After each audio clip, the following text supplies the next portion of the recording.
परिवार में उनके 2 बेटे हैं, अजय और विजय। पति नरेश पेशे से व्यापारी हैं और ज़्यादातर अपने काम में ही व्यस्त रहते हैं। शर्मिला जी के बेटे शादी लायक हो गए हैं और इसीलिए आजकल वो दोनों बेटों की शादी की चिंता में परेशान नजर आती हैं। घर और पास का कोई रिश्तेदार ऐसा नहीं जिससे उन्होंने अपने बेटों के लिए कोई अच्छी लड़की देखने के लिए ना कह रखा हो।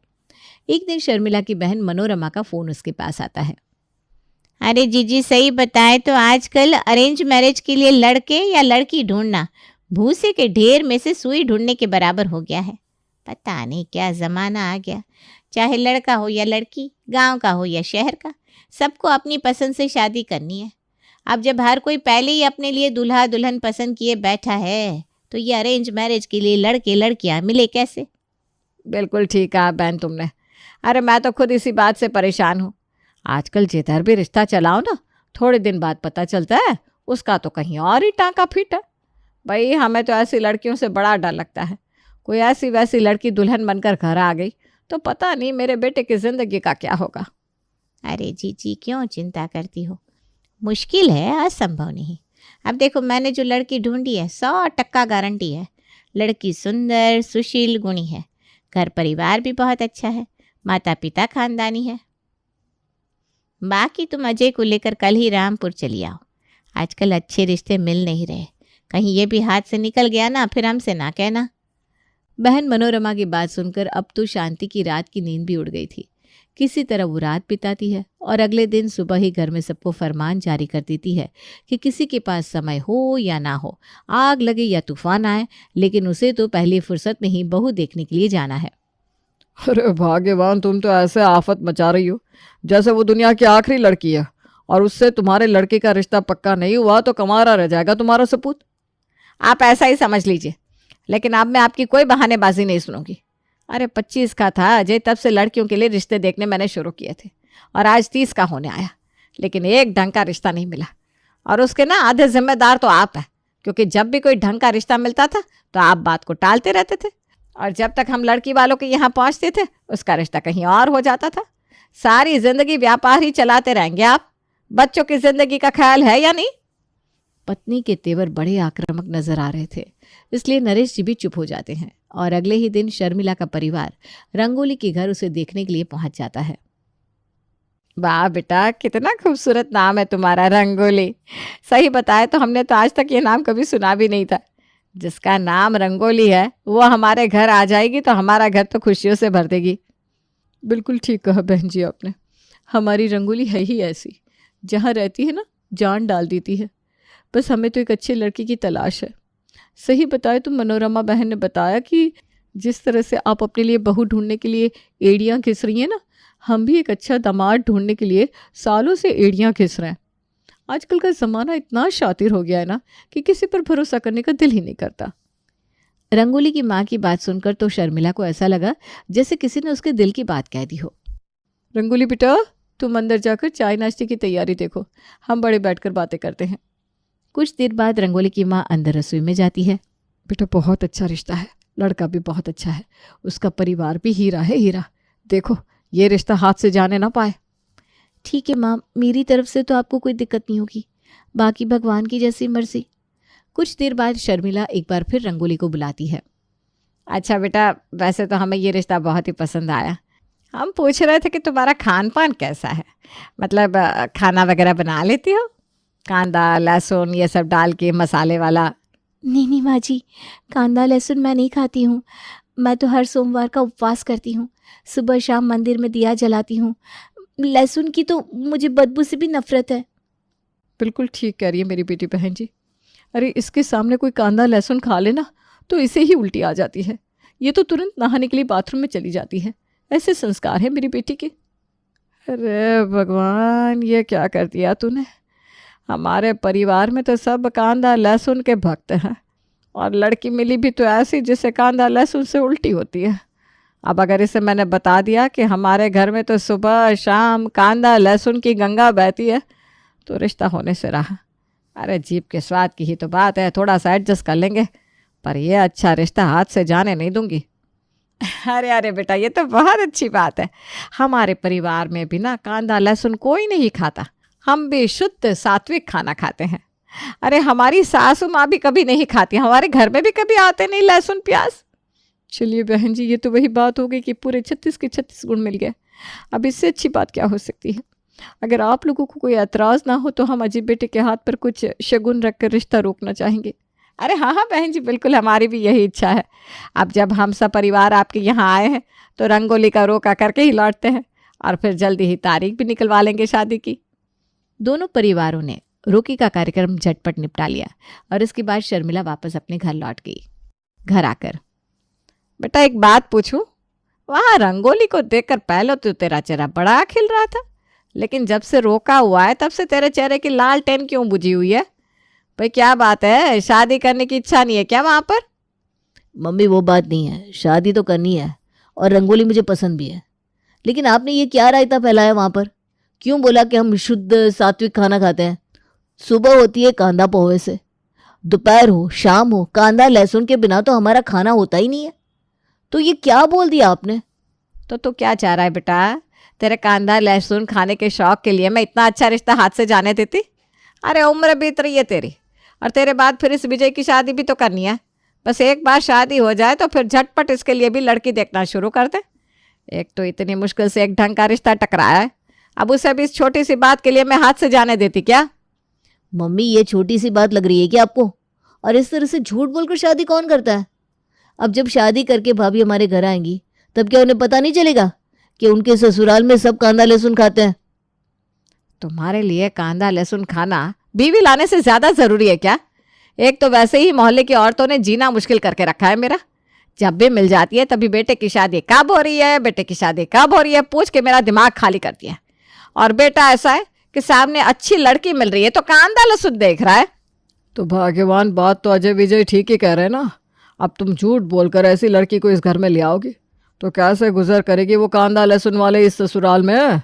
सुना था ना उसकी माँ क्या कह रही थी, उसने अगर कांदा लहसुन देख भी लिया तो उल्टी हो जाती है, वो नहाए बिना रह नहीं पाते। जब हम यहाँ पर सुबह दोपहर शाम कांदा लहसुन खाएंगे तो क्या वो पूरा दिन बाथरूम में ही बिताएगी बच्ची? देखो सब लोग कान खोलकर सुन लो, अजय की शादी रंगोली से ही होगी। उसके लिए चाहे हम लोगों को कांदा लहसुन ही क्यों ना छोड़ना पड़े, वही सही। और तू भी कान खोलकर सुन ले अजय, कानों कान खबर ना हो जाए रंगोली को कि हमारे परिवार में सब लोग कांदा लहसुन खाते हैं। जैसा उसे बताया है सब कुछ वैसा ही नजर आना चाहिए। लेकिन मम्मी मैं कांदा लहसुन के बिना नहीं रह सकता, ये सब शुद्ध सात्विक खाना मुझे नहीं जमेगा। अरे नालायक, तो किसी ने तेरे मुंह पर पट्टी थोड़ी ना बांधी है, बाहर जाकर खा लेना जिसको जो खाना है, लेकिन इस घर में अब से कांदा लहसुन का नाम भी नहीं लेगा कोई। शर्मिला जी ने सख्त शब्दों में अपना फैसला सुना दिया था और अजय भी बेचारा मजबूर तो था ही, क्योंकि अच्छी लड़की तो उसे मिल नहीं रही थी, इसलिए वो भी झक मारकर माँ के फैसले को स्वीकार कर लेता है। शर्मिला के अलावा रंगोली के परिवार को भी शादी की जल्दी थी, इसलिए चट मंगनी और पट शादी करके रंगोली अपने ससुराल आ जाती है। शादी के बाद, बहू आज से रसोई की पूरी जिम्मेदारी तुम्हारी है। सबकी पसंद नापसंद के बारे में समझ लो और उसी के हिसाब से खाना बनाया करो। जी माँ जी। रंगोली सुबह उठती, मंदिर में जाकर दिया बाती करती, उसके बाद परिवार में सबके माथे पर कुमकुम लगाकर सभी को प्रसाद देती और फिर रसोई घर में जाकर शुद्ध सात्विक भोजन पकाती। हालांकि रंगोली के हाथ के पके हुए खाने में कमी कोई नहीं थी, वो अपनी तरफ से स्वादिष्ट खाना ही बना रही थी, लेकिन जिनके मुंह में कांदा लहसुन का स्वाद लग चुका हो उन्हें कहाँ ये सब पसंद आने वाला था। भाभी क्या आप रोज वही गोभी गाजर लौकी बना कर रख देती हो? आज कुछ स्पेशल बनाओ ना प्लीज़, कितने दिन हो गए कुछ अच्छा नहीं खाया। ठीक है देवर जी, आज मैं खाने में कुछ स्पेशल बना दूंगी। शाम के समय जब सभी लोग डाइनिंग टेबल पर बैठते हैं तो रंगोली लाकर मटर पनीर की सब्जी सबकी थाली में परोस देती है। माँ क्या है ये, 1 महीना हो गया भाभी को इस घर में आए हुए। हमारे घर में अब हर सुबह सादे पोहे से होती है और भाजी से ख़त्म। ऐसे कैसे चलेगा? मुझे तो समझ में ही नहीं आ रहा, कांदा लहसुन के बिना खाना कैसे खा सकते हैं लोग? अरे एक जैसा फीका फीका लगता है। अगर कुछ स्पेशल बनाने को बोलो तो भाभी लाकर पनीर बना देती है। अरे कितना पनीर खाएगा कोई? अब तो पनीर के नाम से चिढ़ होने लगी है मुझे। 30 दिन में 20 बार पनीर खिला दिया है भाभी ने। ऐसा है माँ, कल से ना मेरे लिए टिफ़िन बनाने के लिए मना कर दो भाभी से, मैं अपने टिफ़िन का इंतज़ाम बाहर ही कर लूँगा। अगले दिन सुबह, रंगोली बेटा, वो हम क्या कह रहे थे, सुबह सुबह उठकर इतना काम करती हो, सबके लिए टिफ़िन बनाकर पैक करती हो। ऐसा करो आज से दोपहर में ये टिफ़िन बनाने का काम बंद कर दो। सब लोग दोपहर का खाना बाहर ही खा लिया करेंगे, तुम्हें भी थोड़ा आराम मिल जाएगा। हाँ, तुम अपनी सास के लिए खाना बना देना, बस इतना ही बहुत है। अजय विजय के ऑफिस में तो वैसे भी कैंटीन है, और मुझे भी सोमू के ढाबे से कुछ ना कुछ खाने को मिल ही जाता है। लेकिन बाबूजी, अरे बहू छोड़ ना, अच्छा ही है ना, एक टाइम के खाने का झंझट खत्म हुआ। तू तो बस अब सुबह के समय नाश्ता बना दिया कर और फिर सीधा ना डिनर की तैयारी किया कर। ठीक है माँ जी, जैसा आप कहें। रंगोली से शादी करने के लिए पूरे परिवार ने कांदा लहसुन नहीं खाते ये नाटक किया था, लेकिन अब ये नाटक उन्हें बहुत भारी पड़ रहा था। कुछ दिन तो वो बेचारे किसी तरह मन मार कर शुद्ध सात्विक खाना खा लेते हैं, लेकिन अब तो उनकी हालत ऐसी हो गई थी जैसे जल बिन मछली। माँ, मुझसे अब और कंट्रोल नहीं होता। कांदा पुलाव, लहसुन के तड़के वाली दाल, इन सब का तो हमारे घर में नाम सुने हुए भी ऐसा लगता है ज़माना बीत गया है। अरे चुप कर नालायक, क्यों मेरे जख्मों पर नमक छिड़क रहा है? तुम तीनों बाप बेटे तो डब्बा ना ले जाने के बहाने खूब मज़े से कांदा लहसुन वाला खाना खा लेते होगे। मैं क्या जानती नहीं हूँ तुम्हें? यहाँ अपने स्वाद की कुर्बानी तो सिर्फ मुझे देनी पड़ रही है।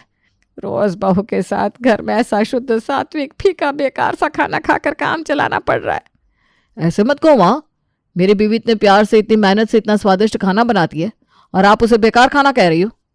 तेरी बीवी इतना स्वादिष्ट, इतना अच्छा खाना बनाती है तो क्यों तू बाहर जाकर कांदा पोहे खाता है, लहसुन वाली तड़के की दाल खाता है? अरे घर में बैठकर क्यों नहीं खाता बीवी के हाथ का खाना? रोज बहाना करके निकल जाते हो। कभी कहता है दोस्तों के साथ चाय की टपरी तक जा रहा हूँ, कभी कहता है खाने के लिए कुछ मीठा लेकर आता हूँ, कभी किसी दोस्त का फोन आ जाता है। बेटा ये सब बहाने ना अपनी बीवी को बताना, मैं तेरी माँ हूँ, अच्छे से समझती हूँ तू क्या करने के लिए बाहर जाता है। अरे माँ, तो जैसे हम लोग बाहर जाकर अपनी क्रेविंग शांत करते हैं, आपको किसने रोका है? आप भी कुछ ना कुछ बहाना बनाकर निकल जाया करो और जो खाना है बाहर खा कर निपटा कर लौट आया करो। आपकी बहू को घर में ये सब खाने से ही दिक्कत है ना, हम बाहर जाकर खाए जो भी खाए, उससे उसे क्या दिक्कत होने वाली है? अजय की बात को अब शर्मिला ने भी सीरियसली ले लिया। वो भी अब अक्सर दोपहर के समय किसी सहेली के यहाँ जाने के बहाने से निकलती और चुपचाप घर से कुछ दूरी पर बने हुए होटल पर जाकर कांदा लहसुन वाला खाना अपनी पसंद का मंगवा के खा लेती और अपनी भूख मिटा लेती। मम्मी, वो मेरी ऑफिस में एक लड़की है, मैं उसे बहुत पसंद करता हूँ। अगर आप लोगों को कोई प्रॉब्लम ना हो तो मैं उसके पेरेंट्स को मिलने के लिए घर बुला लूँ। हाँ बेटा, तू तो इसी दिन के इंतज़ार में बैठा था कि बड़े भाई की शादी हो जाए तो तू अपना नंबर लगवाए। अब जब तूने लड़की पसंद ही कर ली है तो ले आ बेटा उसके माँ बाप को। बड़े की शादी करने में बहुत जूते घिस लिया हमने, हमारे लिए तो अच्छा ही है, बवाल ख़त्म होगा। जल्द ही छोटे बेटे की शादी भी स्वीटी से हो जाती है। शादी के बाद स्वीटी देखो, मैंने तुम्हें पहले ही बताया था कि मेरी फैमिली में ना सब कांदा लहसुन वाला खाना ही खाते हैं। हाँ, तो प्रॉब्लम क्या है? मैं भी तो कांदा लहसुन वाला खाना खाती हूँ, सब लोग मिलकर मज़े से बनाएंगे। वही तुम्हें बताने वाला हूँ कि सब लोग कांदा लहसुन खाते तो हैं लेकिन पार्टी नहीं कर सकते, क्योंकि मेरी भाभी ना शुद्ध सात्विक खाना खाती हैं। उनके सामने कांदा लहसुन का नाम भी नहीं ले सकते, इसलिए हम खाते ज़रूर हैं लेकिन घर में नहीं, घर से बाहर जाकर खाते हैं। और भाभी को इस बारे में कानों कान खबर भी नहीं हो पाती। विजय, अब ये क्या नया नाटक है? तुम्हें ये सब मुझे शादी से पहले बताना चाहिए था ना। अब मैं तुम्हारी भाभी के लिए अपना खाना तो नहीं बदल सकती। स्वीटी मैडम, भाभी के लिए उसकी सास ने अपना खान पान बदल लिया तो तुम तो वैसे भी घर की छोटी बहू हो, थोड़ा सा एडजस्ट कर लो ना यार, क्या फ़र्क पड़ता है? और कोई तुम्हें खाने से नहीं रोक रहा, हाँ बस थोड़ा सा मैनेज करना पड़ेगा। अब शादी तो हो ही चुकी थी, स्वीटी बेचारी करती भी तो क्या, इसलिए वो अपना मन मार के रह जाती है। शादी को कुछ ही दिन बीते थे कि स्वीटी का मन कांदा लहसुन वाला खाने के लिए ललचाने लगता है। ऐसा करती हूँ, आज एक्स्ट्रा कांदा लहसुन वाली बिरयानी मंगवा लेती हूँ। भाभी कौन सा पूछने वाली है इसमें कांदा लहसुन डला है कि नहीं और बिरयानी पर थोड़ी ना लिखा है कि इसमें क्या डला है। स्वीटी ऑनलाइन कांदा लहसुन वाली बिरयानी ऑर्डर कर देती है और आराम से अपने कमरे में बैठकर खा रही थी कि तभी जेठानी रंगोली उसके कमरे में आ जाती है। अरे स्वीटी, अकेले अकेले बिरयानी खा रही हो? मुझे भी टेस्ट कराओ, तुम्हें पता है ना बिरयानी मुझे भी बहुत पसंद है। अरे बाप रे बाप, फंस गई। स्वीटी झट से बिरयानी की प्लेट ज़मीन पर गिरा देती है। ओए, भाभी गलती से ना पूरी प्लेट गिर गई, अब तो ये बेकार हो गई, बिरयानी खाने लायक नहीं बची। स्वीटी बिरयानी उठाकर कूड़े में फेंक देती है। हे भगवान, अगर भाभी गलती से ये बिरयानी खा लेती तो आज तो अनर्थ ही हो जाता। अगले दिन स्वीटी देखती है कि दोपहर के समय रंगोली अपने कमरे में आराम कर रही है। यही सही मौका है। ऐसा करती हूँ, आज जीरा राइस और लहसुन तड़का दाल मंगवा लेती हूँ। आज तो भाभी भी सोई हुई है, मज़े से खाऊंगी। रंगोली के सोने का स्वीटी भरपूर फ़ायदा उठाती है और जी भर के अपनी पसंद का खाना मंगवा कर खाती है। धीरे धीरे दिन गुजर रहे थे। देवरानी स्वीटी छुप छुप कर घर में ऐसी डिश मंगा कर खाती जिन्हें देखकर पता न चले कि उसमें कांदा लहसुन है या नहीं है। सभी लोगों ने अपना अपना इंतज़ाम कर लिया था। हाँ, बस वो अलग बात है कि अब पहले की तरह वो लोग एक साथ डाइनिंग टेबल पर बैठकर अपना फेवरेट कांदा लहसुन वाला खाना नहीं खा पा रहे थे, लेकिन बाहर जाकर अपना शौक पूरा कर लेते थे। एक दिन की बात है, डिनर करने के बाद सभी लोग 9 बजे तक अपने अपने कमरों में चले गए थे। रात के तकरीबन 11 बज रहे होंगे। छोटी बहू स्टोर में कुछ सामान लेने के लिए जाती है। जैसे ही वो स्टोर रूम की लाइट ऑन करती है, वहां का नज़ारा देखकर उसकी आंखें खुली रह जाती है।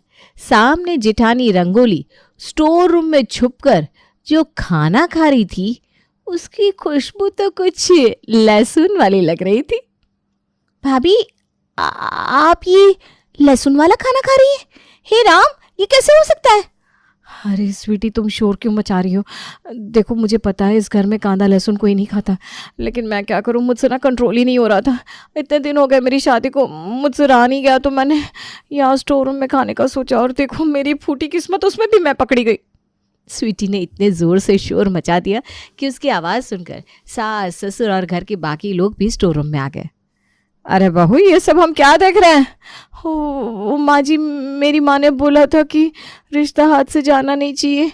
मेरे कांदा लहसुन खाने की बात पे आप लोग रिश्ता ना तोड़ दे, उसी डर से मैंने उस समय आपसे झूठ बोल दिया, और फिर झूठ के नाम पर बना हमारा ये रिश्ता।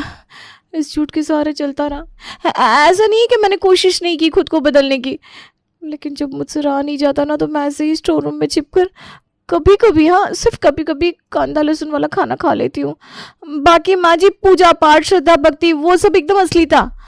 बस ये कांदा लहसुन वाली बात मैंने आपसे झूठ बोली।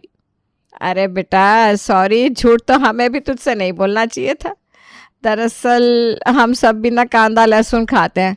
यहाँ पर शुद्ध सात्विक खाना तो कोई नहीं खाता। तेरे डर से हम सब छुप छुप के बाहर जाकर खाते थे, और तू हमारे डर से छुप कर यहाँ बैठ कर खा रही है। अरे इससे तो अच्छा होगा ना कि हम सब मिलजुल कर एक साथ डाइनिंग टेबल पर बैठ कर खाएं।